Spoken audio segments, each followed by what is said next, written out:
আপুনি যদি পাৱাৰটেক ট্ৰেক্টৰ ক্ৰয় কৰি ব্যৱসায় কৰিম বুলি ভাবিছে তেনেহ'লে সাৱধান হওক। কাৰণ পাৱাৰটেক ডিলাৰে ডেমো ট্ৰেক্টৰ দিয়াৰ গুৰুতৰ অভিযোগ ভুক্তভোগী গ্ৰাহক মুনীন্দ্ৰ বৰাৰ। ভুক্তভোগী মুনীন্দ্ৰ বৰাই জানিবলৈ দিয়া মতে নাৰায়ণপুৰ বুঢ়াবুঢ়ী গাঁৱৰ মুনীন্দ্ৰ বৰাই লখিমপুৰ পাৱাৰটেক ডিলাৰৰ স্বত্বাধিকাৰী গৌতম হাজৰিকাৰ নেতৃত্বত নাৰায়ণপুৰ নয়নজ্যোতি শইকীয়াৰ পৰা ক্ৰয় কৰিছিল এখন পাৱাৰটেক ট্ৰেক্টৰ। মুনীন্দ্ৰ বৰাই সেই ট্ৰেক্টৰখন ক্ৰয় কৰিবলৈ ইচ্ছা প্ৰকাশ নকৰিছিল, কিন্তু নয়নজ্যোতি শইকীয়া নামৰ ব্যক্তিগৰাকীয়ে ট্ৰেক্টৰখনৰ গৰাকীক 2 লাখ টকা অফাৰৰ প্ৰলোভনেৰে ট্ৰেক্টৰখন ক্ৰয় কৰিবলৈ বাধ্য কৰায়। কিন্তু এবছৰ নহওঁতেই ট্ৰেক্টৰখনৰ সম্পূৰ্ণ জৰাজীৰ্ণ অৱস্থালৈ গতি কৰিলে। ট্ৰেক্টৰখনৰ প্ৰায় সকলোখিনি সামগ্ৰীয়ে এতিয়া জৰাজীৰ্ণ অৱস্থাত। ট্ৰেক্টৰখনৰ স্বত্বাধিকাৰী মুনীন্দ্ৰ বৰাই বহুতবাৰ ডিলাৰৰ ব্যক্তিক সমস্যাটো অৱগত কৰিছিল যদিও তেওঁলোকে কথাটোত কোনো গুৰুত্বই নিদিয়ে, যাৰ বাবে ট্ৰেক্টৰখনৰ পৰা উপাৰ্জন কৰিব নোৱাৰাৰ বাবে ঘৰৰ মাটি বিক্ৰী কৰি গাড়ীখনৰ EMI পৰিশোধ কৰিব লগা হৈছে। ট্ৰেক্টৰখনৰ গৰাকীয়ে এতিয়া সিদ্ধান্ত লৈছে আইনৰ সহায় লৈ ট্ৰেক্টৰখন সোনকালেই ডিলাৰত চমজাই দিব। নিউজ ডেস্ক ৰিপৰ্ট, নাৰায়ণপুৰ খবৰ। গাড়ীখন লোৱাই মোটামুটি 1 বছৰ 4 দিন হৈছে। গাড়ীখন এইখন গাড়ী মোৰ ল'বলৈ মন নাছিলে। মোৰ মানে কি মহেন্দ্ৰ বা স্বৰাজ গাড়ী ল'বলৈ মন আছিলে। গৌতম হাজৰিকাৰ নেতৃত্বত নয়নজ্যোতি শইকীয়াই মোক প্ৰলোভন দি পেলাই 2 লাখ টকা অফাৰ দিম বুলি কৈ পেলাই গাড়ীখন মোক দিলে। কিন্তু গাড়ীখন 6 মাহ মই ভালকৈ চলাব নোৱাৰিলোঁ। গাড়ীখন সদায় বেমাৰ, গাড়ী চলাব নোৱাৰি, ভাইব্ৰেশ্যনৰ কাৰণে কোনো ড্ৰাইভাৰ গাড়ীখন নচলায়, গাড়ী হিট হয়, টায়াৰ এফাল খাই এদাই কৰি দিলে। আপোনালোকে চাব পাৰে এতিয়া গাড়ীখন ভাইব্ৰেশ্যনৰ কাৰণে কি হ'ল, চাইলেঞ্চাৰ পাইপডাল দুটুকুৰা হৈ ছিগি গ'ল, 3বাৰ ছিগিলে। লাষ্টত পাতি দি পেলাই মই গাড়ীখন চাইলেঞ্চাৰ পাইপডাল মই লগাই থৈছোঁ, প্লাছ ব্ৰেক লাইটটো ছিগি গ'ল, সেয়াও ক'লোঁ। কিন্তু তেখেতসকলৰ ৱৰ্কশ্বপৰ যিদিনাখন মেনেজাৰ আহিছিলে, মেনেজাৰ শুনোতে মই চাইলেঞ্চাৰ পাইপডাল ছিগিছে। তেতিয়া মই মেনেজাৰক ক'লোঁ, আপোনালোকে এইটো কিবা এটা ব্যৱস্থা ল'ব নি? কৈছে এতিয়া ক'ৰ পৰা ল'ম, এইটো আপুনি 2000 টকা দি কিনিব লাগিব। ডিলাৰ মালিক স্বত্বাধিকাৰ গৌতম হাজৰিকাক কোৱাৰ পিছত ক'লে যে আপুনি টায়াৰযোৰ 55,000 টকা দি কিনি লওক, যদি ইঞ্জিনৰ কিবা প্ৰব্লেম হৈছে মেকানিক মই ফ্ৰী দিম, আপুনি মালকেইটা কিনি পেলাই লগাই গাড়ীখন বনাই লওক। লখিমপুৰ ডিলাৰৰ স্বত্বাধিকাৰ, মই গাড়ীখন নাৰায়ণপুৰ ডিলাৰৰ পৰা লৈছিলোঁ, একেজন স্বত্বাধিকাৰে, পাৱাৰটেক 49। এতিয়া আপোনালোকে গাড়ীখন চাওক, চালে আপোনালোকে গম পাব তেখেতসকলে মোৰ এবছৰটো কেনেকৈ পাৰ হৈ চাই আছে। আজি 6 মাহ হ'ল তেখেতসকলক মই কোৱা, কিন্তু 6 মাহে কোনো গা নলৰিলে। এটাই কৈ ঘূৰি মাহৰ আমি এই 20 তাৰিখ নহয়, এই 20 তাৰিখে গৈ আছোঁ, এই 20 তাৰিখে গৈ আছোঁ।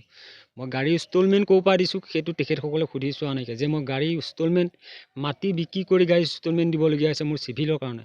ড্ৰাইভাৰ যদি বিচাৰি আনো, এদিন চলাইছে, পাছদিনাখন মোৰ গাড়ী চলাবলৈ নাহে। আৰু খুব বেছি আপুনি 3 বিঘা মাটি হাল বাব পাৰে ড্ৰাইভাৰ, তাৰপিছত আৰু গাড়ীখন 1 ঘণ্টা ৰেষ্ট দিব লাগিব, গাড়ী ইঞ্জিন ঠাণ্ডা হ'ব লাগিব, তেতিয়াহে গাড়ীখন চলিব। ডিলাৰ হ'ল প্ৰবঞ্চক মস্ত, গৌতম হাজৰিকা মস্ত প্ৰবঞ্চক ঠগ। এখন ডেমো গাড়ী দিলে তেখেতে মোক, যদি ভাল গাড়ী দিলেহেঁতেন চলি থাকিলহেঁতেন। মই মহেন্দ্ৰ ল'ম বুলি কৈছিলোঁ, নয়নজ্যোতি শইকীয়াই মোক প্ৰলোভন দিলে, দিয়া জহতে এই অৱস্থা হ'ল। আপোনালোকে চাওক, গাড়ীখন চালে আপোনালোকে গম পাব গাড়ীৰ অৱস্থা কি হৈছে। গাড়ীখনৰ সিদ্ধান্ত মই এটাই লৈছোঁ, আজি আপোনালোকক অৱগত কৰিছোঁ, অহা কালিলৈ মই গাড়ীখন নাৰায়ণপুৰ থানাৰ যোগে ডিলাৰত মই চঞ্জাই দিম বুলি ভাবিছোঁ। কাৰণ মই চলাব নোৱাৰোঁ। যেতিয়া মোৰ যিখিনি পইচা দিলোঁ, ইনষ্টলমেণ্টত যিমানখিনি মই দিলোঁ, মাটি বেছি দিলোঁ, মোক সেইটো পইচা মই এৰি দিম, কোনো কথা নাইকিয়া। কিন্তু মোৰ DP আৰু যিটো ফাইনেন্সৰ লোনটো ক্লিয়াৰ কৰি দিয়ক আৰু গাড়ীখন উভতাই ল'ব। মই কাইলৈ নাৰী জাগৰণ আৰু মোৰ যুৱ সমাজ লৈ পেলাই মই গাড়ীখন নাৰায়ণপুৰ ডিলাৰত মই ঘূৰাই দিমগৈ। মোৰ নিচিনা এজন মানুহক কিয় এনেকুৱা প্ৰলোভন দিলে? 20 তাৰিখৰ পৰা আজি 24 তাৰিখ হ'ল, 2 ঘণ্টা পিছত গৈ আছোঁ, 1 ঘণ্টা পিছত গৈ আছোঁ, প্ৰলোভনেই দি আছে। ইয়াৰ মূল নায়ক হ'ল নৱজ্যোতি শইকীয়া, ৱৰ্কশ্বপৰ মেনেজাৰ। গৌতম হাজৰিকাক ফোন কৰিলে কয় আপুনি গাড়ী বনাই লওক। আপোনালোকে চাওক, ইয়াত 5 বছৰ ৱাৰেণ্টি লিখি থোৱা আছে। 5 বছৰ ৱাৰেণ্টি পিৰিয়ডত থকাৰ পিছতো তেখেতসকলে কেনেকৈ কি হয় সেইটোহে চাই আছে।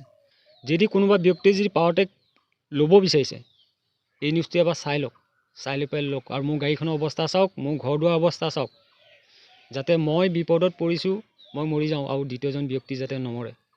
দ্বিতীয় দিন যাতে কোনো ব্যক্তিয়ে পাৱাৰটেক গাড়ী ল'বৰ সময়ত 10 বাৰ চিন্তা কৰিব। আমি মানে পূৰা 6 মাহ কণ্টিনিউ আমি ফোন কৰিলোঁ, তেখেতলোকে কোনো সেইটো ৰেচপন্স নিদিলে। তাৰপিছতো আমি ইনষ্টলমেণ্টৰ তাগিদাত আমি গাড়ীখন পথাৰলৈ নমোৱাৰ ব্যৱস্থা কৰিলোঁ। ধাৰ ধুৰ গৈ যেনে তেনে ৰোটাৰটো ল'লোঁ, নাঙল এটা কিনিলোঁ, কিনি এতিয়া হাল বাম বুলি ভাবিলোঁ। ভবাৰ পিছত কি হ'ল, পথাৰ যদি গাড়ীখন নমাই দিয়ে, অকণমান চলাই পেলাই ড্ৰাইভাৰ পথাৰতে গাড়ীখন এৰি পলাই দিয়ে। কি হয় মানে গাড়ীখন বেছি গৰম হৈ যায়, চলাব নোৱাৰে। তেতিয়া কয় এই এনেকুৱা মালিকৰ গাড়ী চলায় নেকি? তেনেকৈ গুচি যায়। আকৌ আমি ড্ৰাইভাৰ এটা বিচাৰি আনো, আকৌ তেনেকুৱা এটা প্ৰব্লেম। আৰু ডাঙৰ কথা কি, যিদিনাখন গাড়ীখন আনিবলৈ গৈছিলে সেইদিনাখন মোৰ ভাগিন এটা গৈছে, ভতিজা এজন গৈছে, লগত তেখেতৰ মোৰ হাজবেণ্ডৰ কেইবাজনো লগৰীয়া গৈছে। গাড়ীখনত অকণমান লিক কৰি আছিলে। তেতিয়া নয়নজ্যোতি বৰাই, তেখেতৰ টাইটেলটো মই একচুৱেলি নাজানো বাৰু, তেতিয়া নয়ন বুলি কোৱাজনে মচি পেলাই গাড়ীখন একো নাই, প্ৰব্লেম নাই বুলি তেওঁলোকে নটকেইটা টানি পেলাই গাড়ীখন দি পঠিয়ালে। তেওঁ আহি পেলাই মোক কথাটো কৈছিলে, আৰু কোৱা স্বত্তে মই তেতিয়া ক'লোঁ, তুমি যদি গাড়ীখন লিক কৰি আছিলে কিয় আনিলা? কিন্তু মোৰ মানুহজন অন্তৰৰ পৰা বহুত মানে উদাসীন। মই যিদিনাখন পৰা বিয়া হৈছোঁ সঁচাকৈ উদাসীন তেখেত মানে। তাৰপৰা কৈছে নাই, এইটো কৈছে নয়ন এনেকৈ টানি দিলে এইটো ভাল হ'ব বুলি কৈছে। কিন্তু ভাল হ'ব বুলি কোৱাৰ পিছত গাড়ীখন মোটামুটি যদি 2 বছৰ গাড়ীখন চলি পেলাই কিবা এটা প্ৰব্লেম দিলেহেঁতেন, সেইটো আমি মানি ল'লোহেঁতেন যে গাড়ীখনৰ অকল চকাৰ প্ৰব্লেম বা বেলেগ কিবা। কিন্তু এতিয়া অলৰেডি আমি গম পাইছোঁ যে গাড়ীখন ইঞ্জিনৰ প্ৰব্লেম। ইঞ্জিনৰ প্ৰব্লেম নহ'লে কেতিয়াও গাড়ীখন গৰম হৈ নাযায়, হয় নহয়? আপোনালোকেও কথাটো হেৰি কৰিব পাৰিব। তেওঁলোকক মাতিব লাগে যদি এসপ্তাহৰ আগত, এসপ্তাহৰ পিছত কোনোবা এজনে ফোন কৰিব, হ'ব কাইলৈ গৈ আছোঁ, তাৰপৰা ক'ব পৰহিলৈ গৈ আছোঁ। ৰিচেণ্ট তেওঁলোকে আজি যাম কালি যামকৈ তেনেকৈ দিন বঢ়াই আজিও অহা কথা আছিলে তেখেতলোক, আজিও নাহিলে। গাড়ীখন যে তেওঁলোকে আমাক মিছা অপবাদ দি পেলাই গাড়ীখন দিলে, তেওঁক যে খুব কোমল অন্তৰৰ মানুহ পায়, তেওঁক যে ঠগন দি দিলে, সেইটো মানে নিশ্চিত হৈ পৰিলে। ব্যৱস্থা মানে কি, তেওঁতো এটা কিডনী নাই, আমিতো আমাৰ মাটি সম্পত্তি নাই, আমি কেনেকৈ গাড়ীখন ধাৰ মাৰিম? সেইকাৰণে ফাইনেন্সকতো আমি পইচাটো দিবই লাগিব তেওঁ চিভিলৰ কাৰণে। গতিকে আমি ভাবিছোঁ গাড়ীখন আমি ঘূৰাই দিওঁ, আৰু আমাক তেওঁলোকে যিখিনি আমাৰ প্ৰাপ্যখিনি তেখেতলোকে আমাক দি দিয়ক। যে পাৱাৰটেক আমি যিখন গাড়ী চলাই আছোঁ, তেওঁলোকে সেইখন গাড়ী ল'লে আচলতে 100বাৰ ভাবি লওক। গাড়ীখন কিনাৰ আগত 100বাৰ ভাবি পেলাই সেই গাড়ীখন কিনাৰ ব্যৱস্থা কৰক। কাৰণ কেলৈ, গাড়ীখন একচুৱেলি আমি বেয়া বুলি ক'বলৈ যোৱা নাই, কিন্তু গাড়ীখনৰ লগত জড়িত প্ৰতিজন মানুহেই বেয়া। আপোনালোকে ৱাৰেণ্টি পিৰিয়ডত গাড়ী লৈ পেলাই ৱাৰেণ্টি পিৰিয়ডৰ একো চান্সেই আপোনালোকে নাপায়, একো সুবিধাই নাপায়। বৰঞ্চ এটাই পাব, তেওঁলোকৰ দাবী ধমকি দম সেইখিনিহে পাব। লখিমপুৰ জিলাই কৰিছে, ৰেচপঞ্চ নাই, তেওঁলোক মিছলীয়া। আজি আহিম বুলি কাইলৈ